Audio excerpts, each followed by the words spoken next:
ഇന്ന് ഏറ്റവും കൂടുതലായിട്ട് ആളുകൾ ചർച്ച ചെയ്യപ്പെടുന്ന ഒരു വിഷയമാണ് നമ്മുടെ അച്ഛന്മാരും തിരുമേനിമാരും ഒക്കെ ഇങ്ങനെ ഒരുപാട് പൈസ സമ്പാദിക്കാനും ഓരോ സ്ഥാപനങ്ങൾ നടത്താനും പിന്നെ അതൊരു എസ്റ്റാബ്ലിഷ്മെൻറ്റിന് ഉപരിയായി ഒരു കോർപ്പറേറ്റ് സ്ഥാപനം എന്ന നിലയിലേക്കും അത് വളർത്തിക്കൊണ്ട് പോകാനും സാധ്യതയുണ്ട്. അങ്ങനെയൊക്കെ ചെയ്യുന്നത് ശരിയാണ്. അതിനുള്ള ഉത്തരം എന്താണെന്ന് വെച്ചാൽ, നമ്മൾ മിക്കവാറും എല്ലാ ദിവസവും അല്ലെങ്കിൽ അറ്റ്ലീസ്റ്റ് സൺഡേസ് എങ്കിലും നമ്മൾ ഓർക്കുന്നുണ്ട് ആരെയാണ്? പിതാക്കന്മാരെ.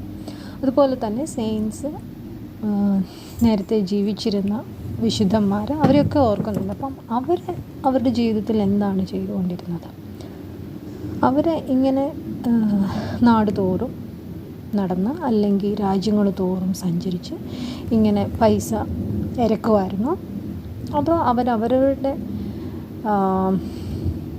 എന്താ പറയുക, ആശ്രമങ്ങളിൽ ഇരുന്ന് മറ്റുള്ള മനുഷ്യർക്ക് വേണ്ടി, പ്രത്യേകിച്ച് അവരവരുടെ തന്നെ സഭയിലും ഇടവകയിലുമുള്ള ജനങ്ങൾക്ക് വേണ്ടി പ്രാർത്ഥിക്കുകയായിരുന്നു ചെയ്തുകൊണ്ടിരുന്നത്.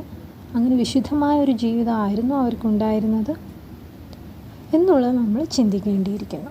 അപ്പോൾ നമ്മൾ ചോദിക്കും, ഇപ്പോൾ പാവങ്ങളെ സഹായിക്കേണ്ട ഉത്തരവാദിത്വം നമുക്കില്ലേ? നമ്മൾ ഈ പൈസയൊക്കെ സമ്പാദിച്ചിട്ട് പാവങ്ങളെ സഹായിക്കുകയല്ലേ ചെയ്യുന്നത്? അപ്പോൾ ഈ പാവങ്ങളെ സഹായിക്കുന്നതിനും അവർക്ക് വേണ്ടി പൈസ സമ്പാദിക്കുന്നതിനും ഒക്കെ ആയിട്ടാണ് സഭയിൽ ജനങ്ങളുള്ളത്. ഓരോ ഇടവകയിലും അവിടെ ജനങ്ങളുണ്ട്. അവരുടെ ഉത്തരവാദിത്വമാണ് മറ്റുള്ള മനുഷ്യർക്ക് വേണ്ടി പൈസ സമ്പാദിക്കാനും അവരുടെ സഹജീവികളെ കരുതുക എന്നുള്ളത്.